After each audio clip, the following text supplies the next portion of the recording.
목회자로서 사역을 하다 보면 정말 다양한 분들을 만나게 되는데요. 제가 예전에 만났던 한 분은 조금 다른 사람들과는 다른 세계관을 갖고 있는 분이었습니다. 그분이 갖고 있는 세계관은 어떤 세계관이었냐면, 이 모든 세상에서 일어나는 일들은 악한 세력에 의해서 조종당하고 있고, 나는 하나님을 믿지만 성경을 믿을 수 없는 이유는 이 성경을 쓴 저자들 또한 악한 사람들에 의해서, 악한 어떤 포스에 의해서 이 조종당했을 수 있기 때문에 성경을 100% 그대로 믿는 것은 좀 위험할 수도 있다라는 생각을 갖고 있는 분을 제가 만난 적이 있어요.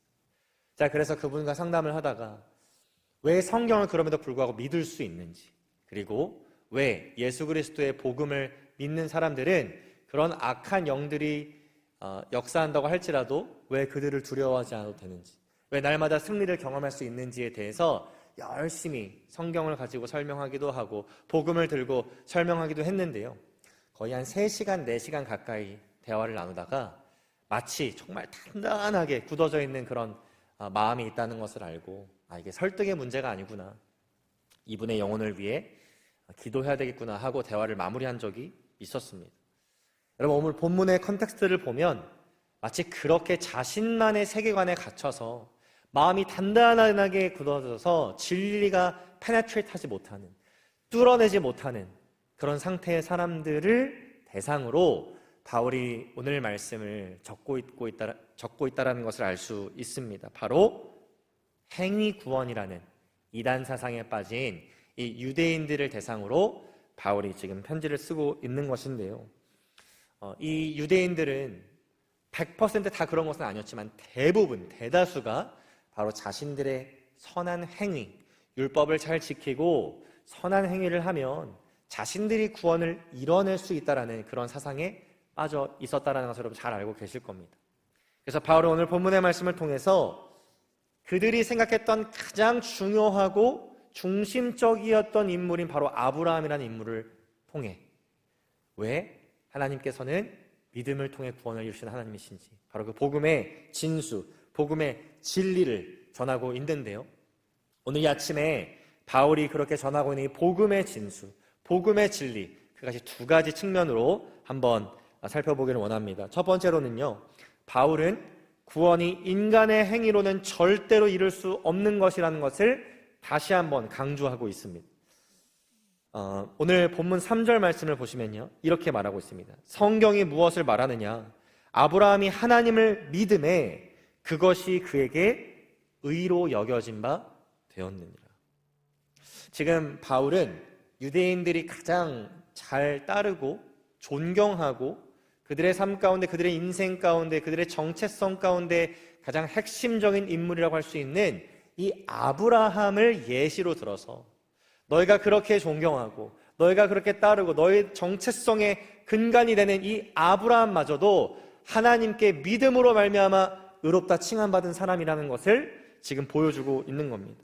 그래서 이 창세기 15장 6절의 말씀을 인용하고 있는데요, 여러분, 창세기 15장의 말씀으로 좀 돌아가서 이 창세기 15장에서 일어나고 있는 컨텍스트, 문맥을 여러분들이 좀 살펴보실 필요가 있습니다. 먼저 이 창세기 12장으로 돌아가 보게 되면 그때 아브라함의 나이가 75세라고 기록되어 있어요. 그때 하나님께서는 창세기 12장 7절 말씀에 보니까 어떤 약속을 주시냐면요, 여호와께서 아브라함에게 나타나 이르시되 내가 이 땅을 내 자손에게 주리라, 이렇게 말씀하세요. 여러분, 그런데 이 약속을 잘 보시면요, 땅과 후손을 같이 약속하신 겁니다. 여러분, 땅이 있는데 후손이 없으면 의미가 있을까요, 없을까요? 땅은 받았는데 그 땅을 소유할 후손이 없다? 그럼 그 땅은 아무런 의미가 없는 겁니다. 자, 그래서 12장에서 15장으로 와서 보니까 아브라함이 아마 마음속에 다급함이 있었던 것 같아요. 마음속에, 그 약속을 주셨는데 자손이 없으니까, 자식이 없으니까 그 마음속에 뭔가 다급함이 생겼던 것 같습니다. 15장에서 와서 이제 하나님께 아뢰기 시작하는 거죠. 하나님, 저에게 후손이 없는데 이 약속은 어떻게 되는 것입니까? 그때 하나님께서 15장 5절 말씀에 이렇게 기록되어 있습니다. 그를 이끌고 밖으로 나가 이르시되 하늘을 우러러 무뼈를 셀 수 있나 보라. 또 그에게 이르시되 너의 자손이 이와 같으리라. 그럼 별을 보여주시고 너의 자손이 이와 같으리라. 무슨 말씀을 하시는 걸까요? 셀 수 없을 만큼 너의 자손이 많아질 것이다. 그리고 나서 오늘 본문에서 인용되고 있는 6절이 그 다음에 등장하는 겁니다. 아브라함이 여호와를 믿으니 여호와께서 이를 그의 의로 여기시고. 자, 여기서 여러분들이 잘 이해하셔야 되는 게 있는데요.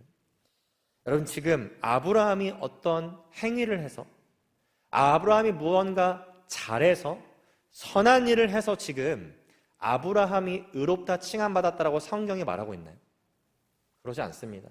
여러분, 심지어 이 15장 이전에 어떤 일도 있었냐면요, 이 아브라함이 비겁하게, 남자답지 못하게 애굽 땅에 가서 사라가 너무 예쁘니까, 와이프가 너무 예쁘니까 혹시라도 나를 죽이고 이 여인을 취할까 봐 바로왕에게 이 사람은 나의 누이입니다라고 거짓말까지 해요. 여러분, 아브라함의 삶을 보면 그렇게 비겁하고 거짓말하고 범죄했습니다. 그러니까 의롭다 칭함받을 수 있는 사람이 아니라는 거예요. 그가 한 행위로만 보면 하나님께서 보셨을 때 의롭다 칭하실 수 없는 사람이라는 겁니다. 그런데 지금 아브라함이 한 건 뭔가요? 인간의 생각으로는, 인간의 시선으로는 믿을 수 없는 그 하나님의 약속을 붙들고 그 약속을 믿은 것밖에 없습니다. 그때 성경은 하나님께서 그를 의롭다 칭하셨다라고 우리에게 말해주고 있는 거예요. 바울은 그 아브라함의 이야기를 들고 유대인들에게 말하고 있는 겁니다. 아브라함 때부터, 사실 영원부터 하나님의 공식은 동일했다. 바로 믿음으로 말미암아 의롭다 칭함 받게 된다라는 것. 그것을 지금 바울은 말하고 있는 겁니다. 여러분, 그래서 구원에 있어서 우리가 자랑할 수 있는 것이 있을까요? 없을까요? 내가 구원받은 거에 대해서, 내가 하나님 앞에 죄인된 내가 의롭다 칭함받았다라는 것에 대해서 내가 보스트할 수 있는, 내가 자랑할 수 있는 사람이 있을까요? 없을까요? 여러분, 자랑할 수 있는 사람은 없는 것입니다. 유대인들이 자랑했던 이유는 그들의 행위로 말미암아 그들이 의롭다 칭함받았다라고 생각했기 때문이지, 우리가 정말 구원을 이해한다면, 우리가 복음을 이해한다면 여러분, 구원에 있어서만큼은 우리가 자랑할 수 있는 것이 단 한 개도 없다라는 것이죠. 내가 잘나서, 내가 하나님께 뭔가 해드려서, 내가 뭔가 선한 일을 해서, 내가 이걸 잘 지켜서 그렇게 해서 구원에 도달할 수 있는 사람은 단 한 명도 없습니다. 아무런 자격이 없을 때 믿음으로 말미암아 우리에게 의롭다 칭함받을 수 있는 기회를 열어주신, 그 길을 열어주신 하나님, 그 하나님만을 자랑하면 되는 것이죠. 저와 우리 사랑하는 모든 하늘교회 성도님들이 그렇게 우리에게 믿음으로 말미암아 의롭다 칭함받을 수 있는 길을 열어주신, 예수 그리스도를 통해 그 길을 열어주신 하나님만을 자랑하시기를 주님 이름으로 축복합니다. 두 번째로 바울이 전하고 있는 이 복음의 진수, 그것은 무엇이냐면 우리가 의롭다 칭함받을 수 있게 하시기 위해 치르신 값이 있다는 것으로 알려주고 있는데요, 오늘 보면 6절 말씀부터 보시면요, 이렇게 말하고 있습니다. 일한 것이 없이 하나님께 의로 여기심을 받는 사람의 복에 대하여 다윗이 말한 바. 그래서 이제 시편 32편 1절과 2절 말씀을 7절과 8절에서 인용하고 있는데, 그 내용을 보니까 일한 것이 없이 결국 뭐 되었다라는 거예요? 불법이 사함을 받고 죄가 가려짐을 받았다. 일한 것이 없는데, 한 것이 없는데 죄 사함을 받았다라는 거예요. 여러분, 이거 자칫 잘못하면 굉장히 오해할 수 있는 말씀입니다. 자, 제가 예시를 한번 들어드릴게요. 여러분들의 너무 사랑하는 가족, 자녀일 수도 있고 배우자일 수도 있습니다. 부모님일 수도 있습니다. 그런데 여러분의 너무너무 사랑하는 가족이 아주 심각한 범죄의 피해자가 되었어요. 근데 그 가해자는 그냥 떵떵거리고 서 있습니다. 그 재판장에 들어가서 재판관이, 판사가 이제 그 가해자를 재판하는데 뭐라고 얘기하냐면, 이번에는 그냥 한번 봐드리겠습니다. 집에 가십시오. 당신의 케이스는 dismissed 됐습니다. 집에 가십시오. 라고 말한다면, 여러분, 그 피해자, 나의 사랑하는 가족이 피해자인 그 상황 가운데 여러분 그 판결을 accept 하실 수 있나요? 그거를 정의롭고 아주 정당한 판결이라고 여러분 받아들이실 수 있습니까? 그럴 수 없죠. 왜 그렇습니까? 우리는 단 한 가지 아주 중요한 진리를 우리의 내면적으로 다 공유하고 있고 다 동의하고 있는데요. 그것은 무엇이냐면 죄를 짓게 된 사람은 그 죄에 대한 처벌을 받는 것이 정의라고 우리는 다 동의하고 다 공유하고 있다는 거예요. 다시 말해서 그 죄에 대한 대가를 지불하지 않고서는 그 죄의 값이 해결되지 않는다는 것을 우리는 다 동의하고 이해하고 있다는 것입니다. 마치 지금 6절부터 8절 말씀을 보면 일한 것이 없는데, 아무것도 한 것이 없는데 죄가 사함받았다? 용서받았다? 가려짐을 받았다? 이거 마치 하나님께서 그런 불의한 재판관처럼 보이실 수도 있는 아주 위험한 말씀이라는 겁니다. 여러분, 그런데 우리가 사실 이 생명의 삶 스케줄에 따라서 8절까지 말씀만 봐서 그렇지 이제 바울이 빌드업하고 있는 거거든요. 그래서 4장 마지막 절 25절 말씀에 보면 어떻게 바울이 말하고 있냐면 이렇게 되어 있습니다. 예수는 우리가 범죄한 것 때문에 내줌이 되고 또한 우리를 의롭다 하시기 위하여 살아나셨느니라고 기록되어 있어요. 여러분, 이게 무슨 말이냐면요, 하나님께서 그런 불의한 재판관이 아니시라는 겁니다. 그 죄의 값을 지불하시기 위해, 다시 말해서 우리에게 의롭다 칭하시기 위해 예수 그리스도를 이 땅 가운데 보내셨고 내주신 바 되었고, 그 예수 그리스도께서 죄의 모든 값들을 once and for all 단 한 번에 완벽하게 지불하셨기 때문에 우리가 의롭다 칭함받았다라는 이 놀라운 진리를 우리에게 알려주고 있다는 거예요. 우리는 일한 것이 없는데, 우리는 지불한 값이 없는데 예수 그리스도께서 다 하셨고 다 일하셨고 다 그 값을 지불하셨다라는 놀라운 복음의 메시지를 지금 우리에게 알려주고 있는 겁니다. 저는 이 칭의의 개념, 좀 어려운 신학적 용어인데요, 이 칭의의 개념을 가장 잘 설명하고 있는 구절 중에 하나가 바로 고린도후서 5장 21절 말씀이라고 생각합니다. 여러분들도 한번 나중에 기회가 되시면 이 말씀을 좀 외우시고 깊이 묵상하셨으면 좋겠는데요, 우리 한번 다 같이 한번 읽어보겠습니다. 시작. 하나님이 죄를 알지도 못하신 이를 우리를 대신하여 죄로 삼으신 것은 우리로 하여금 그 안에서 하나님의 의가 되게 하려 하심이라. 여러분, 우리가 하나님의 의가 되게 되는 방법이 무엇인가요? 죄를 알지도 못하신 그분 예수 그리스도를 하나님께서 죄로 만드셨다는 거예요. 여러분, 말이 좀 어려울 수도 있는데 제가 가장 쉽게 설명해 드리겠습니다. 하나님께서 우리를 바라보실 때 우린 다 죄인이죠. 그런데 하나님께서 우리를 바라보실 때 예수 그리스도라는 렌즈를 가운데 두시고 바라보신다는 거예요. 그래서 하나님께서 우리를 어떻게 여기시냐면 마치 우리가 산 삶이 아니라 예수 그리스도께서 산 삶을 우리가 산 것처럼 보시겠다는 겁니다. 그리고 예수님께서 사신 그 삶을 우리가 산 삶처럼 여기셔서 그 모든 죄를 전가하셨다는 거예요.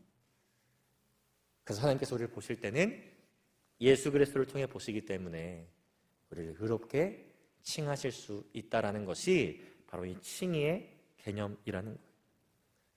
성경은 예수님을 흠없는 어린 양, Lamb without blemish, 죄 없는 sinless, perfectly sinless, 죄가 없는 분이라고 말씀하시죠.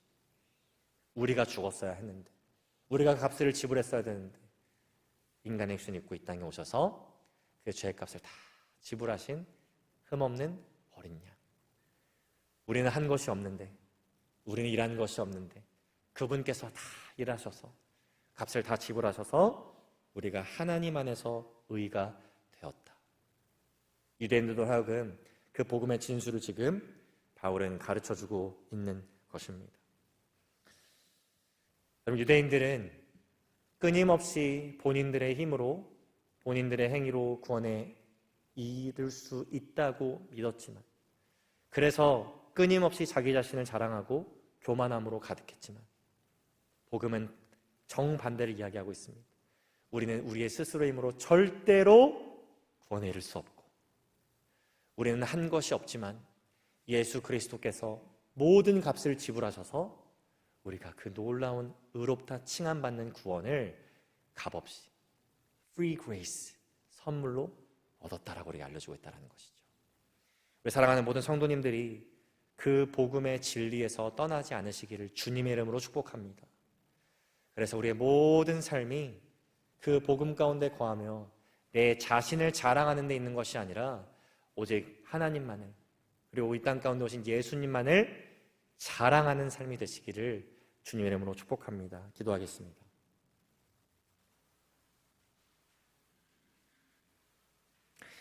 사랑의 하나님, 오늘 이 아침 로마서 4장의 말씀을 통해 복음의 진수, 복음의 진리가 무엇인지 우리로 하여금 다시 한번 생각하게 하시고 또 기억하게 하시니 감사합니다.